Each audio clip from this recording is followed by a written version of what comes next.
Hi friends, welcome to Sona's curry world. എല്ലാവർക്കും സുഖമെന്ന് കരുതട്ടെ.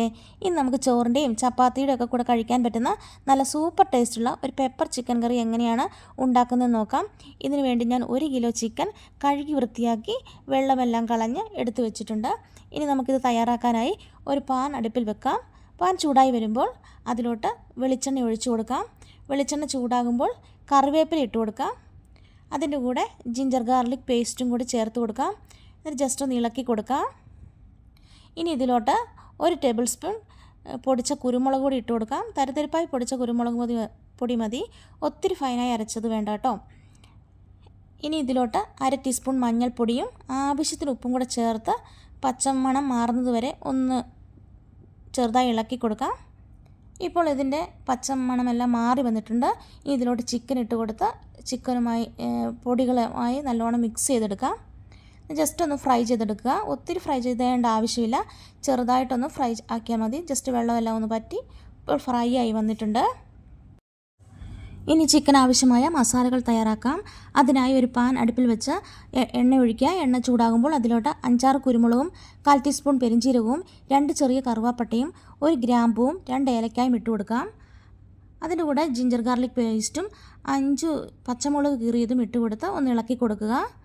അതിലോട്ട് ചെറുതായി അരിഞ്ഞു വെച്ച സബോളയും കൂടി ചേർത്ത് കൊടുക്കാം. ഇത് 4 സബോളയുണ്ട്. സബോളയുടെ കൂട്ടത്തിൽ ആവശ്യത്തിന് ഉപ്പും കൂടി ഇട്ട് കൊടുക്കണേ.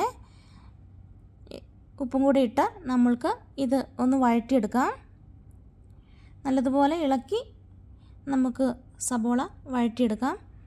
ഇപ്പോൾ ഏകദേശം സബോളയൊന്ന് വഴന്നു വന്നിട്ടുണ്ട്. ഇനി ഇതിലോട്ട് 1/2 ടീസ്പൂൺ മഞ്ഞൾപ്പൊടിയും 3/4 ടീസ്പൂൺ കുരുമുളക് പൊടിയും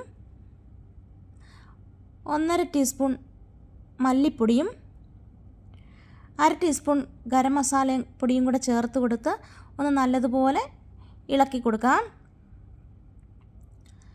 നല്ലതുപോലെ ഇളക്കി സബോളയുമായി യോജിപ്പിക്കുക. ഇപ്പോൾ ഏകദേശം നല്ലതുപോലെ പൊടികളുടെ എല്ലാം പച്ചമണം മാറി വന്നിട്ടുണ്ട്. ഇനി ഇതിലോട്ട് 1 തക്കാളി ചെറുതായി അരിഞ്ഞത് ഇട്ട് കൊടുക്കാം. നല്ല പഴുത്ത തക്കാളിയാണ് ഏറ്റവും നല്ലത്. തക്കാളിയും ഇട്ട് നല്ലതുപോലെ വഴറ്റിയെടുക്കുക. ഇപ്പോൾ ഏകദേശം തക്കാളിയും സബോളയും എല്ലാം നല്ലതുപോലെ വഴന്ന് വന്നിട്ടുണ്ട്. ഇനി തയ്യാറാക്കി വച്ചിരിക്കുന്ന ചിക്കനിലോട്ട് ഇത് ഇട്ട് കൊടുക്കാം. ചിക്കനിലോട്ട് ഈ മസാലകളെല്ലാം കൂടി ഇട്ട് കൊടുത്ത് നല്ലതുപോലെ ഒന്ന് ഇളക്കി യോജിപ്പിക്കുക.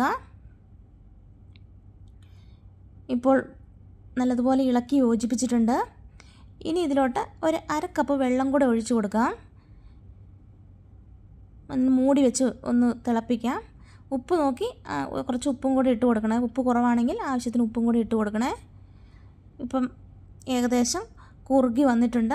ഇനി ഇതിലോട്ട് ഫ്ലെയിം ഓഫ് ചെയ്ത് 1/2 ടീസ്പൂൺ കുരുമുളക് പൊടിയും കുറച്ച് കറിവേപ്പിലയും കൂടി ഇട്ട് ഒന്നുകൂടി ഒന്ന് മിക്സ് ചെയ്തെടുക്കാം. ഇപ്പോൾ ഇവിടെ അടിപൊളി പെപ്പർ ചിക്കൻ റെഡി ആയിട്ടുണ്ട്. നമുക്കൊരു സെർവിങ് പാനിലോട്ട് മാറ്റാം. ഇനി ഇത് നമുക്ക്